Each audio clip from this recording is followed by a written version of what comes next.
صار لي 100 سنة بصوم وبصلي ارحمني غنائي لأجلك لأجلك يا رب صمتي لأجلك لأجلك يا رب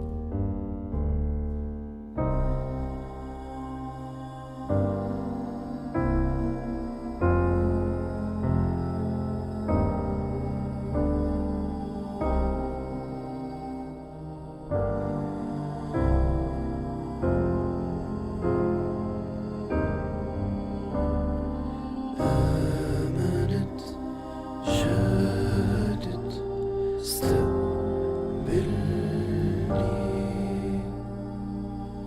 اسمح لي اطلب اخر شي يا ريت يا رب غنائي لأجلك لأجلك يا رب صمتي لأجلك لأجلك يا رب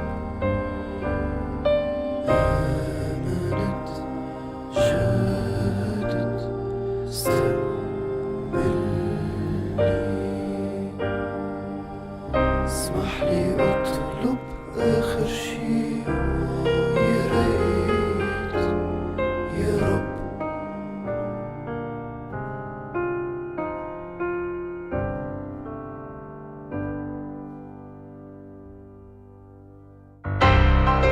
ارحم ارحمنا ارحم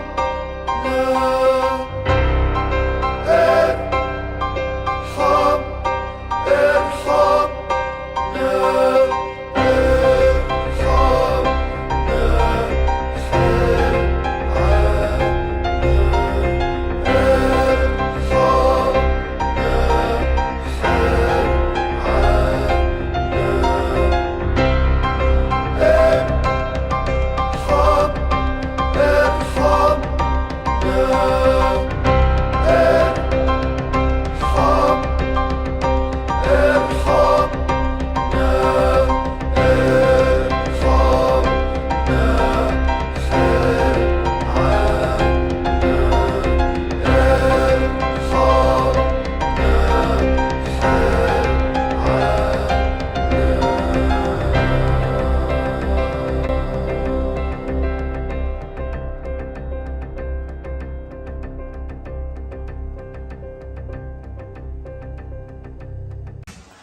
Importante pour les gens concernés, pour moi, et puis pour Odette que vous avez pu déjà voir en photo dans le diaporama. Alors, j'ai bien conscience, et on en a plusieurs fois discuté avec Anne Mailleux, qu'on aborde un sujet qui n'est pas simple. On ne parle pas de rhume des foins, on ne parle pas de choses de bobologie, on parle d'une pathologie. Odette parlait d'anomalie, je trouve que c'est plutôt elle qui a raison, vu qu'on a affaire à des cellules qui répondent à un ordre de vivance qui est assez incohérent avec les autres cellules dites normales. On est face à quelque chose où notre vie, moi-même atteint d'un cancer, notre vie, à un moment donné, dans les expressions populaires on dit à basculer. Là, j'emploierai un autre mot, je dirais, nous avons changé de vie. Moi, je suis un vieux militant associatif, je suis un vieux dirigeant associatif, quelqu'un qui s'est engagé, et notamment avec Odette, excusez, j'enlève ma veste, je suis comme le président.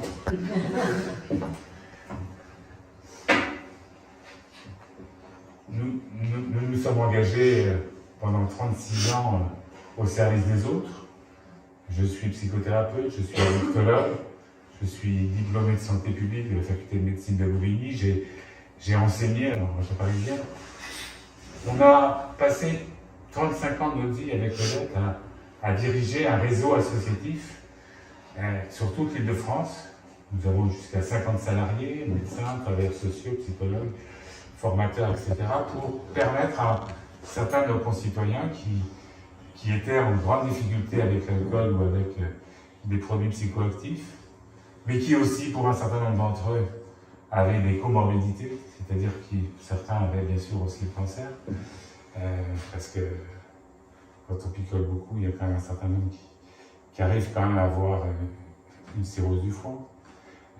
Et nous avons essayé de donner tout ce qu'on pouvait donner.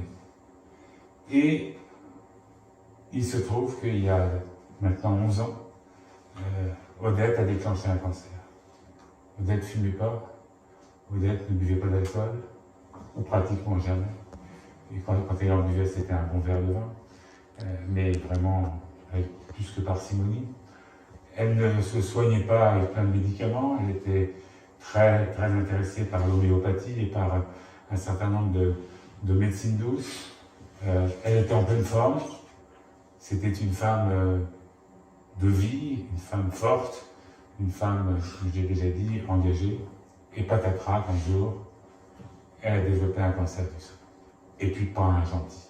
Alors vous me direz, il n'y a pas beaucoup de cancers gentils. Enfin, celui-là, il était particulièrement agressif et on lui donnait à l'époque 1 an et demi d'espérance de vie. Ça a plu 10 ans. Ça a plu 10 ans, y compris parce que nous sommes, et je le dis avec modestie et force devant vous, nous sommes des privilégiés. Nous avons un réseau amical, médical, très fort. On est formé, on est informé, on sait de quoi on parle. Odette disait toujours, je suis la co-thérapeute de mon oncologue. Et au-delà de l'image que ça renvoie, et c'est l'une des valeurs des invités d'Odette, c'était de dire, il est hors de question que nous nous en remettions simplement à la médecine. Il faut que nous soyons acteurs de ce qui nous arrive. Mais nous avons besoin du corps médical. Mais nous avons besoin de la technicité. Nous avons besoin de la recherche. On a besoin que ça avance. Et ça avance. Malheureusement, ça avance jamais assez vite. La preuve, Odette nous a quittés le 19 septembre 2021. Alors, quand Odette est partie, elle s'était fait hospitaliser quelques jours avant à l'hôpital de Sens, parce que son oncologue était à Sens et elle l'a suivi pendant 10 ans. C'est une femme formidable qui est devenue une amie aujourd'hui et qui, du reste, est co-présidente d'honneur de l'association Les Invités d'Odette.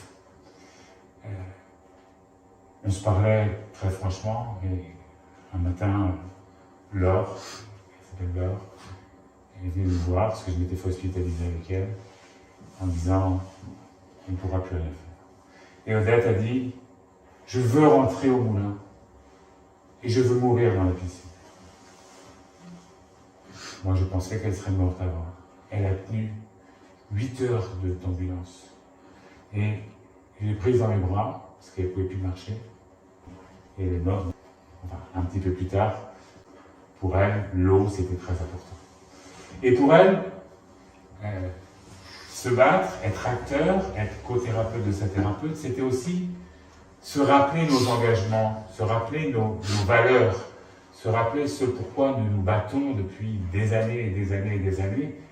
Et avant même d'être arrivé au moulin, Odette avait dit « Je veux que nos gîtes soient mis à la disposition de femmes touchées par le cancer.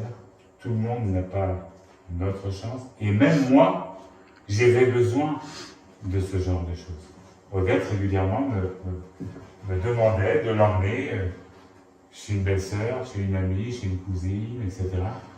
pour casser notre quotidien. Et c'est l'objet de notre conférence d'aujourd'hui, quand j'ai marqué « Vivre avec ». le cancer. Parce que c'est de bien de ça dont il s'agit, c'est bien la question de se vivre avec. Et le fait de pouvoir partir 3 jours, 4 jours ailleurs, en dehors de la famille habituelle, en dehors des obligations de femme, de citoyenne, de mère, de travailleur, de pouvoir se lever quand on veut, de pouvoir se coucher quand on veut, de pouvoir se promener quand on veut, de pouvoir manger quand on veut, de ne pas être simplement soumis, comme je le suis moi, et peut-être qu'il sonnera tout à l'heure, avec mon téléphone où je mets des alarmes pour prendre quelques médicaments pour contrer certains effets secondaires, être dans un autre cadre. Alors, évidemment, le moulin, le cadre s'y prête. Et donc, il permet justement de mettre en place ça. Et Odette, c'était son obsession. Elle avait son propre cancer. Elle était ravie d'être dans cette région qu'elle connaissait bien. Et elle voulait qu'on mette ça en place. Manque de peau, le Covid vous a touché, nous a touché, nous a tous touchés. Et à cause du confinement, on n'a pas pu mettre en place le Covid. Et puis, le 19 septembre, Odette est partie. J'ai mis 4 mois avant de prendre la décision d'essayer de continuer de vivre. Étant touché 6 mois avant par un mauvais cancer, encore un, je me suis dit, j'ai bien vécu, j'ai fait plein de choses avec plein de gens, j'ai été un petit élu local, j'ai été un dirigeant pas trop petit, important au niveau national d'association. J'ai eu beaucoup de salariés. J'ai eu 50 000 patients en 36 ans. Nous nous sommes occupés de 50 000 personnes dont j'ai pas idée. Je ne sais pas si vous vous rendez compte. Qui avaient des problèmes d'alcool, comme toxicomanie, etc. Et d'addiction en général. Je me suis dit, le psychothérapeute que je suis, qui n'a pas de tendance non seulement suicidaire, mais même dépressive, qui regarde les choses en face, je me suis dit, bon, je vais laisser faire. J'ai bien vécu, j'ai eu des moments extraordinaires, j'ai partagé un amour fou avec cette femme, on a partagé énormément de choses, il y a eu des moments difficiles, voire très difficiles, des responsabilités lourdes, c'est pas rien de gérer 50 personnes. C'est pas rien de s'occuper tous les jours d'alcooliques, de toxicos, plus ou moins violents, plus ou moins agressifs, plus ou moins sympas, puis d'autres au contraire très sympas, très ouverts, etc. Et je pense que dans nos 2 cancers, la composante professionnelle, le stress, l'engagement, la mobilisation que nous avons eue est l'une des composantes de nos maladies. Et donc, je me suis dit, bof, je suis bien ici, c'est beau, j'ai ma piscine, j'ai la chance d'avoir trouvé un salarié qui nous a rejoints, qui est Rémi, qui prend en charge en tant que régisseur le moulin, donc tout ce qui est entretien du parc, tout ce qui est entretien des animaux, tout ce qui est petite réparation dans les chalets, dans les chambres, etc., voire même des fois les plus grosses. J'ai eu la chance de le rencontrer et je sais que je peux compter sur lui et je suis ravi qu'il soit avec nous. Et donc, je me suis un petit peu laissé comme ça faire. Et puis un matin, je me suis réveillé, je me suis dit, mais attends, il y a quelque chose qui ne va pas là. Tu oublies juste une chose. Tu as une mission. Odette voulait qu'on mette les gîtes à la disposition de femmes touchées par le cancer. Tu vas le faire. Et en avril 2022, j'ai pris contact avec mon oncologue. J'ai aussi pris contact à l'époque avec la Ligue contre le cancer, ou c'est peut-être même l'inverse, je ne sais plus, et je remercie le docteur Canadel, président de la Ligue de Lot-et-Garonne, d'être avec nous, qui est un de nos partenaires, et sur qui on peut compter, qui vraiment travaille de manière particulièrement efficace, humaine, ouverte sur toutes ces questions-là, et je suis ravi de notre collaboration. Et j'ai décidé de monter l'association Les Invités d'Odette. J'ai pris mon téléphone, j'ai pris mon ordinateur, mes mails, etc. J'ai reconstitué une partie de mon ancien réseau, donc des gens qui étaient plutôt en région parisienne, qui m'ont dit « Banco, on est avec toi, on sera au conseil d'administration ». J'ai trouvé des gens localement qui étaient prêts à me filer un coup de main et à participer. Et puis, très rapidement, les premières invités d'Odette sont arrivées, et certaines ont très rapidement aussi souhaité prendre des responsabilités dans l'association. Et je salue ce soir une vice-présidente, Danielle, une administratrice, Marie-Thérèse, il y a une nouvelle invitée d'Odette d'aujourd'hui qui est là, qui n'est pas encore dans le conseil d'administration. Et tous ces gens-là ont joué le jeu, parce que moi tout seul, j'aurais jamais pu faire ce qu'il y avait à faire, parce que non seulement ça a marché tout de suite, à ce jour, nous sommes rendus à 37 femmes qui ont passé entre 3 et 4 jours au moulin, en même pas un an. On est rendu à 37, alors qu'on démarre bien. On fait juste que démarrer. On a été soutenu aussi par les médias. J'ai pu faire un reportage sur France 3, j'ai pu passer sur France Inter. La presse locale a joué le jeu, le Républicain, Sud-Ouest, etc. Et c'est parti en flèche. J'ai été, et nous avons été, dépassés. Et moi qui tous les soirs, par la Odette, quand je me couche, je disais, mais tu te rends compte, j'ai encore eu des coups de fil, j'ai des demandes, j'ai des propositions, j'ai des gens qui veulent nous rejoindre, j'ai des gens qui veulent faire des dons, j'ai des gens qui veulent adhérer, etc. Et on a été vraiment dépassés au point que du coup, on s'est dit, on ne va pas en rester là. Et donc, on a mis en place d'autres actions. On a décidé d'être aussi dans le festif. Moi, je ne suis pas là pour faire pleurer dans les chaumières aujourd'hui. Vivre avec le cancer, c'est aussi vouloir vivre. C'est aussi vouloir faire la fête, c'est aussi vouloir partager des choses avec les autres, avec nos proches et avec des gens que je rencontre. Moi, j'ai rencontré des gens, certains qui sont dans la salle, des personnes, qui sont des rencontres assez improbables, que dans mon ancienne vie, j'aurais probablement pas rencontré, et qu'aujourd'hui, je rencontre, parce que justement, cette vie a changé, que je regarde les choses différemment.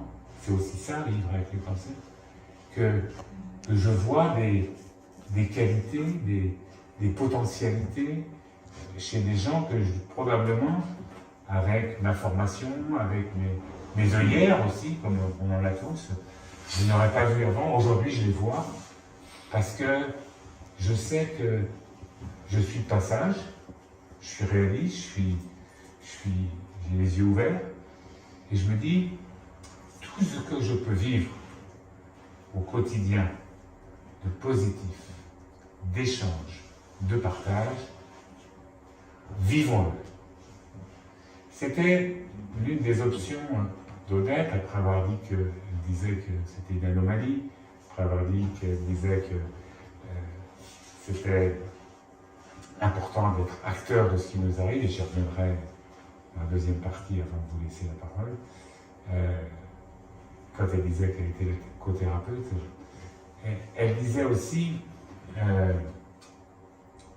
ce qui est important, c'est pas tant la guérison, qu'on espère tous, bien évidemment, c'est pas tant ce mot un peu trop galvaudé, un peu trop utilisé facilement par certaines et par certains de rémission, c'est de pouvoir vivre chaque jour en se disant qu'on vit une autre vie, et comme l'écrit très bien un de mes confrères psychiatres, psychothérapeutes parisiens, Christophe Forêt, il s'agit de commencer à accepter d'accepter. Je ne sais pas si vous voyez ce que ça peut vouloir dire.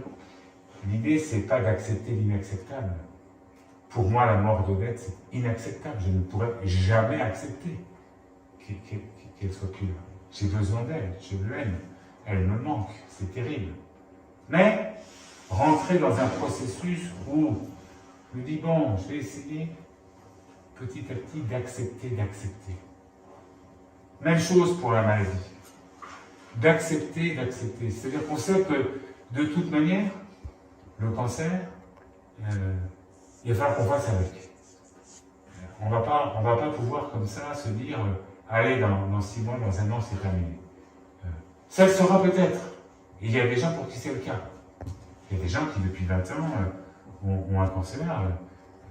Madame Chamiot, vous êtes plutôt en forme, si je peux me permettre de le dire, alors que ça fait un bout de temps que vous avez ce cancer. Bien évidemment qu'il y a des gens qui s'en sortent. Bien évidemment, il y a des gens qui vont beaucoup mieux. En même temps, ne nous gargarisons pas de ces mots guérison, rémission, partielle, totale, complète, etc. Vivons ce que nous sommes capables de vivre en commençant d'accepter. Et puis la deuxième chose qu'Odette disait, qui a été pour moi très importante et que j'ai pu vérifier dans mon corps et dans ma chair, c'est de dire, au XXIe siècle, nous n'avons pas le droit de souffrir. Nous avons l'arsenal thérapeutique pour ne pas souffrir. Il y a l'arsenal officiel, et puis il y a aussi un certain nombre de pratiques de type médecine un petit peu alternative, en tout cas produits un peu alternatifs en faisant attention au charlatanisme et à tout ça. Moi, par exemple, je suis un partisan du CBD. Pourquoi? Parce que je suis addictologue, parce que je connais très très bien la question du cannabis, sa composition, le THC, etc. Et je l'ai expérimenté sur moi, et chez moi, ça a super bien marché. Et nous avons la chance d'avoir à côté de Tonins un producteur bio, un jeune, qui s'y est mis et qui le travaille là. J'ai le médicament à prendre, mais je le prendrai un peu plus tard, quand même. Voilà. Et donc je disais, Odette disait, c'est ça aussi vivre avec le cancer.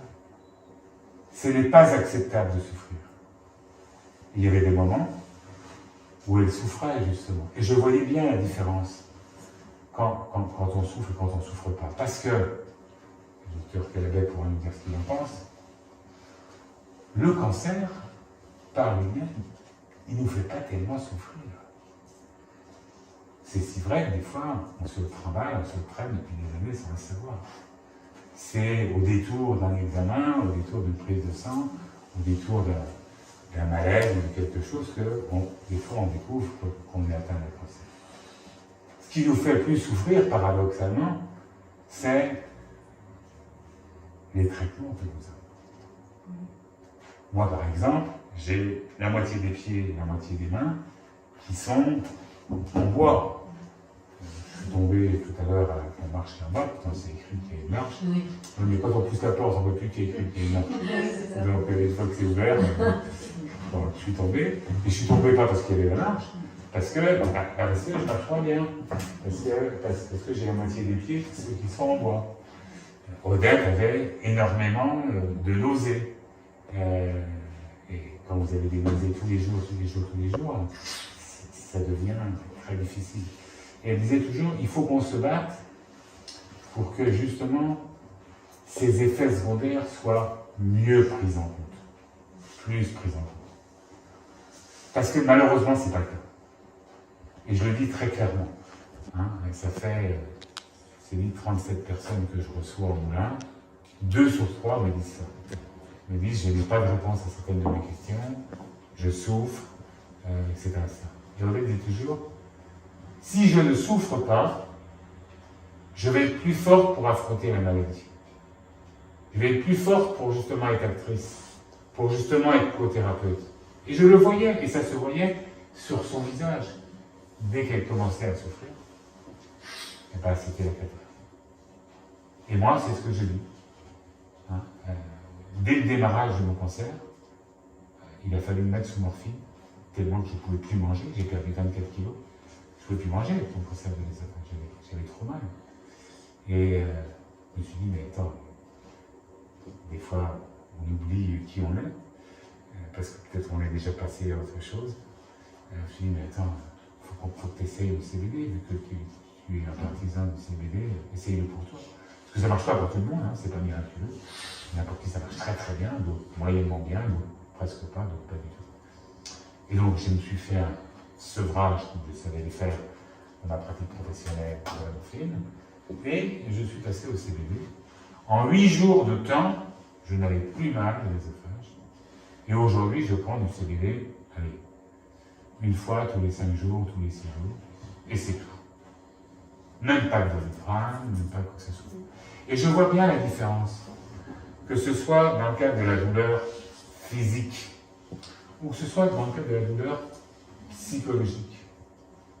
Quand je suis en forme, quand je ne suis pas trop préoccupé dans la tête, quand j'ai pas vraiment mal à l'estomac, et bien je me sens bien. Je dirais pas que je me sens comme avant, mais presque. Je me sens bien. Et je me sens prêt à faire ce qu'il faut. Et je passe un temps fou à m'occuper, bien sûr, des invités de l'aide. C'est beaucoup de travail. Surtout que mon projet, et là c'est plus difficile parce qu'on touche à des choses juridiques difficiles. Et mon vice-président, un de mes vice-présidents qui est dans la salle, Patrick, qui peut-être à la retraite, m'aide beaucoup en la matière. L'idée, c'est de pouvoir partir un jour, parce que je vais partir un jour, comme vous, comme nous tous, peut-être en me faisant écraser sur la route, peut-être que je prendrai une météorite sur la tête, mais je vais partir. Je voudrais que vous la continuez. Je voudrais que les invités de l'aide, ça continue. Et j'essaie de tout mettre en place pour ça. C'est compliqué, sur le plan juridique, sur le plan successoral, sur le plan notarial, mais je me bats pour, et ne sois pas en retard demain, Patrick, parce que j'ai vraiment besoin qu'on continue d'en discuter et que tu me dis, on arrête d'en parler pour aujourd'hui pour que tu prépares ta conférence, mais on en reparle demain. Voilà, c'est quelque chose de la vie de celui qui a un cancer. Je voulais vous en parler de cette manière-là, c'est-à-dire sans pleurnicher, sans se lamenter, en disant que nous avons une vraie force. Mais à nous de nous donner les moyens de la mettre vraiment en action. C'est l'histoire d'être acteur ou être actrice de son projet. C'est l'histoire d'être son propre co-thérapeute de son thérapeute. C'est l'histoire d'être au contact de nos oncologues, de nos médecins, de nos thérapeutes et de leur dire « j'ai besoin de vous, mais j'ai besoin de vous aussi en humanité ». En possibilité de m'écouter, en possibilité d'essayer de me comprendre, de me dire, je ne sais pas si je ne sais pas. Et on ne peut pas reprocher à quelqu'un de dire qu'il ne sait pas. De dire, là par contre je sais, et vous pouvez faire ça. On a besoin de cette collaboration. Et donc, loin de moi l'idée d'être trop critique envers le corps médical, mais par contre, j'entends bien dans les lieux où je vais, où je cause, etc., y compris avec mon propre oncologue, leur dire aidez-nous au-delà de ce que vous maîtrisez et que souvent vous maîtrisez bien. Nous avons besoin de vous et sans être prétentieux, je pense que vous avez aussi besoin de votre force. Vous avez besoin de votre expertise. Odette disait toujours les principaux experts de la cancérologie, c'est d'abord les gens concernés. Est-ce que ça veut dire que nous devenons des oncologues? Sûrement pas. Et par contre, on peut dire, comme Odette l'a fait 3 fois, que ça peut mourir mission. 3 fois, elle a rechuté, entre guillemets, parce que 3 fois, on lui avait dit, les images sont bonnes, c'est bon, c'est parti. Et c'est elle qui, à chaque fois, a dit à son oncologue, Laure, je sens qu'il se passe quelque chose. Et son oncologue prenait les examens, les biologies, les PET scans, les IRM, les scanners, etc. Il disait, c'est stable, vous inquiétez pas, Odette. Il disait, je vois bien qu'il se passe quelque chose. On a même été, une fois, parce qu'on a tellement insisté, les oncologues ont accepté de jouer le jeu. C'est ça que je dis quand on a besoin de trouver des thérapeutes qui nous écoutent vraiment. Elle nous a envoyés à Paris, dans un grand hôpital, qui s'occupait des maladies rares. En disant, sur la base de tous les examens qu'on a faits, moi je voudrais que vous voyez une spécialiste des maladies rares, le professeur Lejeune à Paris, qui l'a vu.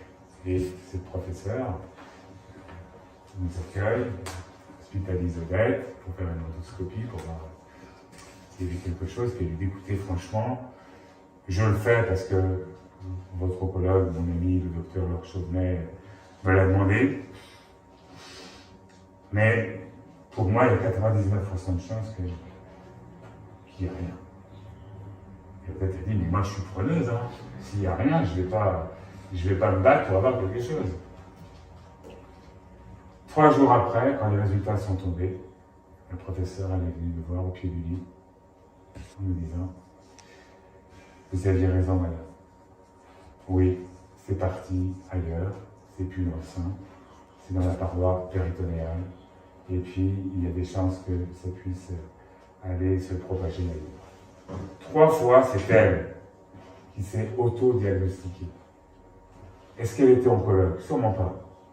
Est-ce qu'elle était médecin? Sûrement pas. Est-ce qu'elle était spécialiste? Sûrement pas. Elle avait des connaissances, bien évidemment. Comme je l'ai dit, nous étions dans un milieu privilégié. Mais elle était surtout à l'écoute d'elle, à l'écoute de son corps, à l'écoute de ses sentiments, à l'écoute de ce qu'elle ressentait en elle. Et ce qu'elle ressentait en elle, qui faisait dire qu'il se passe quelque chose. Et elle ne s'est malheureusement pas trompée par ceci. D'où la dernière fois où elle a décidé de se faire hospitaliser dans son hôpital d'origine, qui était l'hôpital de Sens, qu'on allait de Paris à Sens pour suivre notre oncologue qui avait été nommé chef de service au centre hospitalier de Sens. Elle voulait retourner une dernière fois à Sens en disant je voudrais tenter ce qu'on appelle une micro-chimiothérapie. Juste une petite chimio, pour voir s'il n'y a pas quelque chose qu'on peut un peu réactiver, etc. Et Laure Chauvenet, là aussi, a joué le jeu. Elle a dit, ok, on va le faire. On l'a fait. Et puis, il a fallu rentrer au moulin. Et donc, aller à la piscine et constater ce qu'il a fallu constater. Quelques autres points vite fait sur le vivre avec le cancer. J'y pense parce qu'on a dans la salle Brigitte Frexex, podologue, membre du Bonscur par ailleurs,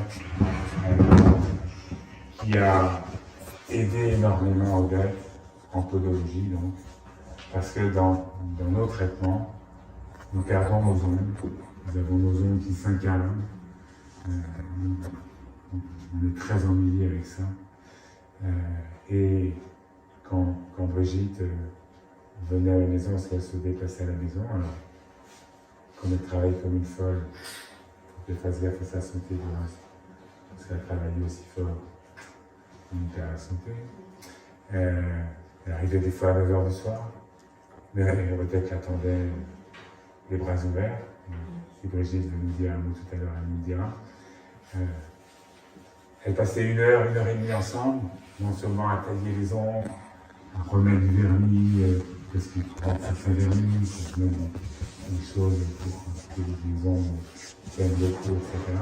Mais elle causait, là encore, on n'était pas que dans un geste technique, on était aussi dans quelque chose de l'ordre de l'humain, de la relation, de quelque chose dont on a tous besoin. Qu'on soit malade ou pas malade, nous avons besoin de relations. Nous avons besoin des autres. On a besoin d'amour, tout simplement. On a besoin d'empathie, on a besoin de solidarité. Toutes ces choses-là, Brigitte, elle les a apportées à Odette sur sa spécialité, donc qu'elle a su dépasser pour être l'une de ses thérapeutes. Et elle discutait, elle papotait, et moi j'étais là en train d'attendre, en disant c'est un peu long hein, tout ça, mais je voyais bien les résultats. Et Odette, quand la séance était terminée, sortait de la chambre, marchait comme ça va très bien. J'ai plus mal aux pieds, je me sens bien. Et c'est vrai. Et du reste, moi j'ai aussi des problèmes de ce type-là, mais beaucoup moins importants qu'elle. Et quand je vais voir Brigitte Frexness, eh bien quand je ressors de chez elle, eh bien ça va aussi beaucoup mieux pour marcher. Tout ça pour dire que ça, l'histoire des ongles, l'histoire des doigts de pied, l'histoire de mes doigts, là, je ne le sens plus, tellement que j'ai des neuropathies au bout des doigts et des pieds. Ce sont des choses dont il faut parler. Ce sont des choses qu'il faut communiquer au pouvoir public, aux autorités sanitaires. Il faut que les gens qui ne peuvent pas s'offrir ça puissent y avoir accès. La solidarité nationale doit être à la hauteur à ce niveau-là. Par exemple, moi qui suis un homme et qui n'a pas l'habitude de se maquiller, je me mets régulièrement du vernis au silicium sur les ongles. Parce que si je ne le fais pas, mes ongles, ils vont tomber. Hein, et il va falloir que j'aille voir plus souvent Brigitte. Donc, un petit pot de vernis à silicium comme ça, c'est 8 €. Bon, et ça va vite, hein. Il faut en acheter régulièrement. Un autre effet secondaire, je parle simplement de ceux qui sont archi connus, c'est ce qu'on appelle le syndrome main-pied. Le syndrome main-pied, c'est un peu ce que je vous ai raconté pour ce qui me concerne. Mais en plus, pour beaucoup, la peau se décame au niveau des mains et au niveau des pieds. Ce qui fait que vous vous retrouvez la chair à vif. Je ne sais pas si vous voyez ce que ça peut être d'avoir la chair à vif. Et pour ça, il y a des solutions. Pour ça que j'ai dit, c'est inacceptable de souffrir. Il y a par exemple une crème, je ne vais pas donner le nom, si je peux le donner, c'est une Cicalfate, qui est une crème qui coûte 10 € le tube, de 100 ml, ou 10 ml, je ne sais plus. Mais c'est 10 €. Ça marche très bien. On en a 2-3 fois par jour, et ça fait du bien, et ça marche. Et la peau se cicatrise, etc., etc. Il y a plein de choses qui sont possibles. Il y a plein de choses qu'on devrait pouvoir faire. Et qu'on ne fait pas, parce que ce n'est pas prévu. Ce n'est pas dans les protocoles. Alors heureusement, il y a des services hospitaliers, il y a des cliniques, il y a des oncologues qui, eux, soit travaillent avec des organismes comme la Ligue contre le cancer qui connaît parfaitement toutes ces questions-là, soit eux-mêmes en interne ont du personnel, des socio-esthéticiennes, des sophrologues, des gens qui peuvent accompagner aussi. Ça existe aussi, bien évidemment. Comme il y a la Maison Rose à Bordeaux qui offre des services de soins de support, et il y a des services qui le font. Mais il y a aussi encore beaucoup de gens qui n'ont rien du tout. Je vais vous donner un exemple aberrant. Et du reste, j'ai envoyé cette femme vers la Ligue contre le cancer vagin, parce que c'est quelqu'un vagin. Une femme qui me téléphone, parce qu'elle avait vu sur la vitrine de la Ligue contre le cancer une affiche sur les antélopetes. Et elle me téléphone, comme c'est le mode d'emploi, les gens m'appellent, elles m'excusent, on voit un peu tout ça, je leur renvoie de la documentation par mail, et très intéressée, souhaitant venir, etc. Et puis, je ne sais pas ce qui me prend, je lui dis, vous faites quoi dans les prochains jours? C'est une façon de discuter avec elle, de continuer un peu une conversation. Elle me dit, eh ben demain, je vais en chimio à Bergonier, à Bordeaux. Ah, je dis, déjà à Bergonier, ça fait une traite, c'est pas rien. Je lui dis, ça va, vous supportez bien le voyage, comment vous faites? Elle me dit, je prends ma voiture. Je lui dis, attendez, vous allez d'Agen à Bergonier faire une chimiothérapie, quand on sait que quand on sort d'une chimiothérapie, généralement, on est plutôt KO. Dans le meilleur des cas, on est KO que le soir, mais souvent c'est le lendemain, voire le surlendemain. Elle faisait ça depuis 7 fois, l'aller-retour Agen-Bergonier avec sa propre voiture. Je lui dis, mais attendez madame, vous savez, vous avez le droit, vous êtes en allocation longue durée, vous avez le droit à ce qu'on appelle un VSL, c'est-à-dire un taxi, qui fait office d'ambulance, mais ce n'est pas une ambulance, et qui peut vous emmener. Il suffit simplement que le médecin vous fasse ce qu'on appelle un bon de transport. Non, on ne l'a jamais proposé. Je ne dis pas que c'est fréquent. Je dis qu'en tout cas que ça existe. Hein, Marie-Thérèse? Je dis que ça existe. Et ça, c'est quelque chose qui est absolument terrible. Parce que, vous voyez, bon, j'ai pas l'air d'aller trop mal comme ça. Hein, puis j'ai plutôt la pêche et c'est plutôt mon style. Et moi, je ne suis pas capable de faire l'aller-retour Bordeaux en voiture. Je peux peut-être réussir à faire l'aller à 1 heure, pas 1 heure de pointe où je vais mettre 50 minutes, parce que j'arrive à aller à Agen en voiture, bon, je peux aller à Bordeaux, et je peux sûrement pas revenir le soir de Bordeaux, après 4h30 de chimio, parce que ma chimio est 4h30, et puis en plus, moi, j'ai le bonheur d'avoir sur le ventre pendant 48 heures après ce qu'on appelle un infuseur, c'est-à-dire une espèce de petite bonbonne, où c'est une deuxième chimio, enfin c'est une sorte de chimio qui est plantée dans la perfusion, dans la chambre, pendant 48 heures après. Donc, ça veut dire, on fait 3 jours pas de chimio, c'est sympathique. Quoi. Bon, je suis incapable de prendre la voiture. Hein. Quand je fais plus de 50 mètres, 80 mètres à pied, il faut que je m'arrête, je suis fatigué. Hein. Donc, je vais m'asseoir avant d'avoir fini de parler.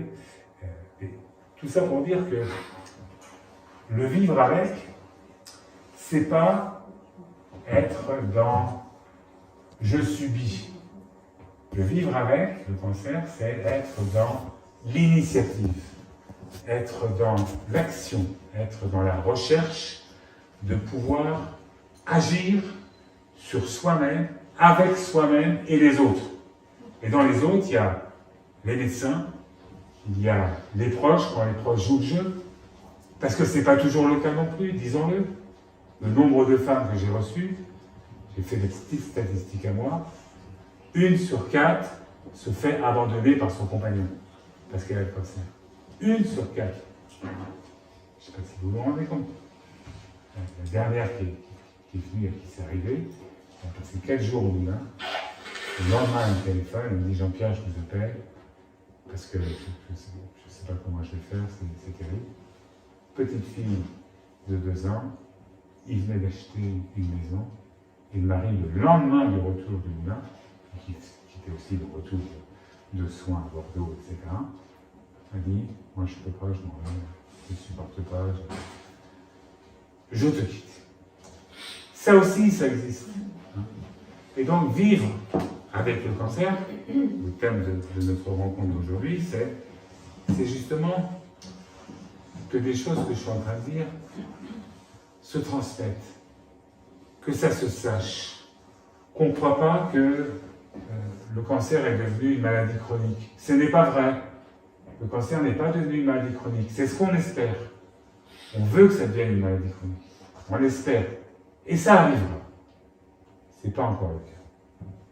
Mais quand on voit ce qui s'est passé pour le sida, on se dit, on va y arriver un de ces jours.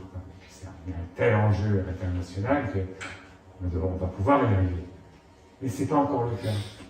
Parce que le cancer, c'est sacrément compliqué.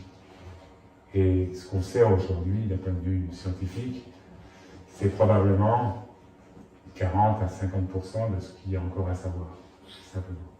Parce qu'il y a plein de choses qu'on ne sait pas. Parce qu'il y a plein de choses où on ne comprend pas comment ça marche. Et puis disons-le, mais pas pour baisser les bras, et pour dire renforçons au contraire tout le plaidoyer que je suis en train de faire pour dire il faut se battre, il faut être acteur, il faut réussir à être vraiment, comme je le disais Odette, être co-thérapeute de son thérapeute et de son équipe soignante. Il faut demander, il faut poser des questions, il faut se documenter, il faut adhérer à des associations, il faut demander conseil, il faut demander avis, mais il faut aussi demander de l'amour, il faut aussi demander de la solidarité, de l'empathie. On a besoin de ça. On a besoin de tout ça. Le vrai médicament contre le cancer, c'est pas la chimiothérapie toute seule, c'est pas la radiothérapie toute seule, c'est pas la chirurgie toute seule. C'est bien sûr souvent tout ça, mais plus tout ce que je viens de dire. Parce que s'il n'y a pas tout ce que je viens de dire, ça marchera peut-être quand même pour certains ou certaines. Mais pour beaucoup, ça ne va pas marcher. Parce que les gens vont baisser les bras. Parce qu'ils vont être découragés. Parce qu'ils vont trop souffrir. Parce que ça va être trop dur, ça va être trop difficile. Alors que si on s'y met, qu'on n'est pas tout seul, qu'on est par exemple dans une association comme les Invités d'Odette, en lien avec des événements, et des événements pas pour pleurnicher, pas pour parler du cancer sans arrêt, pour parler aussi de plein d'autres choses, écouter de la musique. Il y aura encore cet été un concert au Moulin qu'on va organiser comme on a fait le 14 juillet dernier. Il y a cette conférence aujourd'hui, on va en faire d'autres. Là, on m'a demandé d'aller à Bordeaux faire le même type d'intervention et je vais y aller bien évidemment. Je vais me faire emmener, je ne vais pas y aller tout seul. Donc voilà, le message principal sur vivre avec, c'est d'abord vivre avec soi. Vous savez, dans ma carrière professionnelle, je m'occupais de gens qui étaient en grande difficulté sociale et de milieux socioculturels, la plupart du temps très défavorisés. Et les mots psychothérapie, psychanalyse, machin, etc., c'était un peu compliqué pour eux. Et souvent, j'avais des patients qui me disaient « C'est quoi une psychothérapie ?» Ah, vous êtes en face de moi, bien évidemment, qui vient régulièrement. Je leur disais, écoutez, c'est pas compliqué. Une psychothérapie, et je vais l'appliquer pour ce que je suis en train de dire là sur le cancer, c'est de réussir à être au plus proche de soi. C'est-à-dire de se rapprocher de soi, d'être à l'écoute de ses besoins. Ça n'empêche pas d'être à l'écoute des besoins des autres, au contraire. Parce que c'est souvent en étant à l'écoute des besoins des autres, comme ce qu'a dit Anne Maillot tout à l'heure, qui était fort pertinent et fort joli et fort émouvant, c'est ça dont il s'agit, c'est de pouvoir être proche de soi tout en étant proche des autres. Et pour le cancer, c'est la même chose. Se battre contre le cancer, c'est bien sûr faire confiance à la médecine, c'est bien sûr avoir besoin de traitement, mais c'est aussi avoir besoin de soi et d'avoir l'idée que nous ne sommes pas rien dans cette affaire.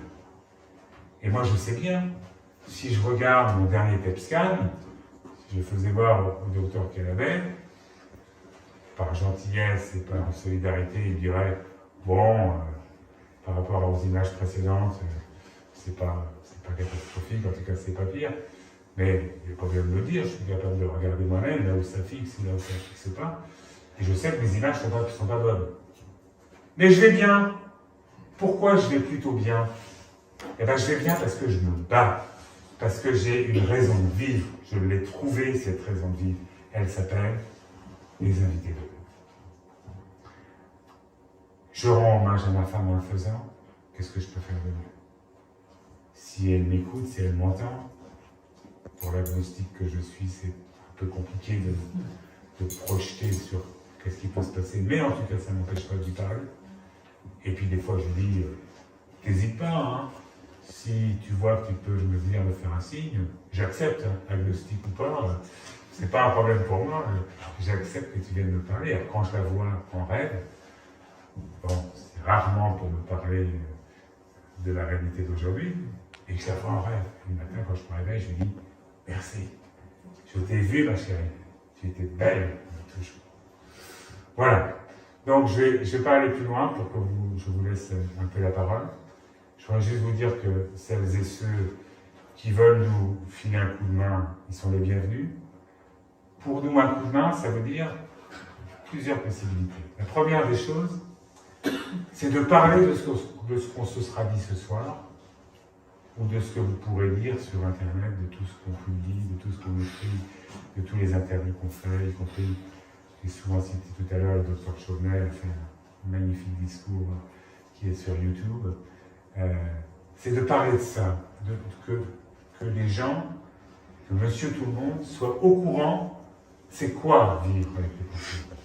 Et comment on peut soutenir, accompagner, et les invités d'Odette qui sont dans la salle pourront, je l'espère, prendre la parole aussi et dire qu'est-ce qu'elles en pensent, même si j'ai un peu mon idée sur la question. C'est une manière très important. Il faut qu'on sache de quoi on parle. Il y a 50 ans, le cancer, c'était la peste. Aujourd'hui, ce n'est plus la peste, même s'il y a encore des gens qu'on met au placard dans certaines entreprises parce qu'ils ont le cancer, ça existe encore. Enfin, globalement, les choses ont quand même bien évolué. Et aujourd'hui, on sait que on peut avoir le cancer et ne pas être contagieux et être fréquenté. La deuxième chose, pour nous aider, c'est pour ceux et celles qui le souhaitent, c'est d'adhérer à l'association. Ce n'est pas une histoire d'argent à ce niveau-là, vu que l'adhésion minimum c'est 1 €. Mais c'est de se dire, tiens, moi j'ai telle compétence, j'ai telle idée, j'ai un petit peu de temps, etc. Je peux peut-être faire quelque chose avec cette association. Et donc, s'il y en a qui veulent adhérer, il y a ce qu'il faut à la sortie de la salle pour ça. Ensuite, c'est bien sûr les moyens financiers. Vous vous doutez bien que, voilà, Odette, vous vous doutez bien que c'est pas, si c'est gratuit pour toutes les femmes, il y a bien quelqu'un qui paye l'électricité, il y a bien quelqu'un qui paye l'entretien, il faut payer le salaire de Rémi, et Rémi il coûte très cher, hein, tu es d'accord? Il faut faire tout ça. Donc oui, on accepte bien évidemment les dons, d'autant plus qu'ils sont déductibles à 66%. Donc quand on donne 10 €, on paye quoi? Moins 66%. Vas-y, Patrick. 3,60 €. Non, un peu plus quand même. 3,40 €. Non, voilà. On paye 3,40 € ou 3,60 €. Et puis, il y a aussi vos relations. C'est très important le carnet d'adresse.